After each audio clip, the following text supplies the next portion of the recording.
Hey folks, this is Jeff with This Week with JTT. I just finished watching Echo episode 2 from Disney Plus. And before I say another word, spoilers alert. If you don't want to know what I'm talking about from Echo episode 2, pause, stop, and go to Disney Plus. Go to Marvel and look up Echo. I still say you should see episode 1, so you won't be totally lost and before you see two as well. So see Echo on Disney Plus before you even hear what I got to say. Onward. Now, one of the scenes shows where Kingpin lives. He's in the hospital, bandage over his eye.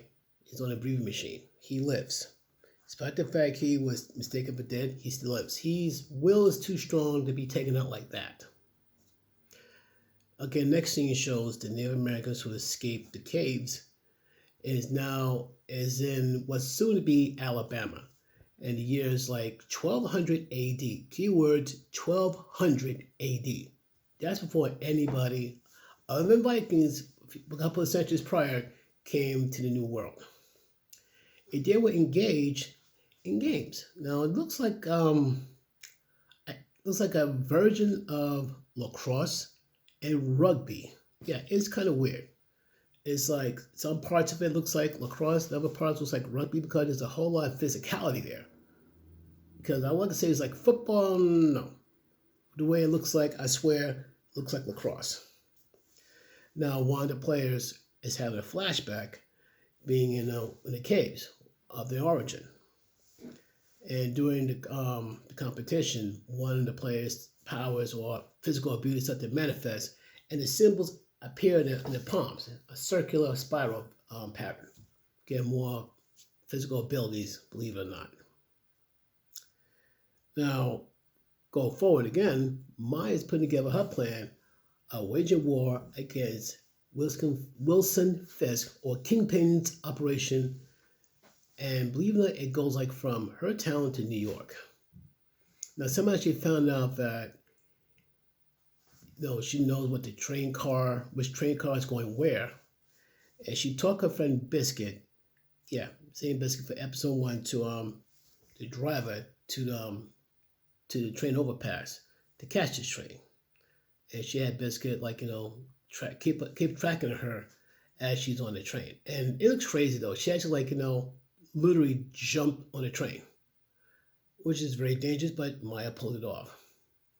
She, with some simple tools, she managed to sneak past the guards, went underneath the train, broke in, and managed to take a peek of the cache of weapons they have.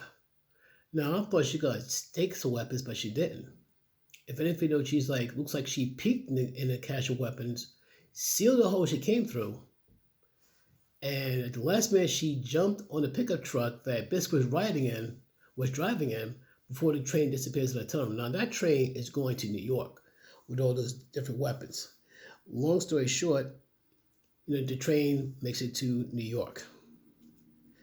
During that time, Grandma Chula knows that Maya's in town, and she don't want Maya in town. She knows Maya's a mix-up with Wilson Fisk's, life and all that. His life is crime-ridden, simple as that.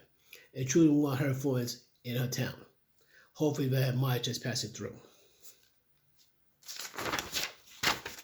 Now the irony in between Grandma Chula, she was like the mail person. She delivers the mail, sees Biscuit drive through, passing her in a pickup truck. Her pickup truck that is the fenders falling and the windshield broken. So that's embarrassing to Grandma Chula, and Biscuit sees Grandma Chula's face and realizes his days are numbered. Fact. Meanwhile, back to New York, they got to the train car full of weapons. They're about to open one of the crates, and when they open one of the crates, it looks like a tiny robot, but it's more like a bomb pops up, and the whole building goes boom. That information, that news went back to Henry, Maya's friend. And now Henry is catching heat for it. The best thing to say, look, this is not a problem for our end, but in reality, it is. It's gonna come back and haunt him.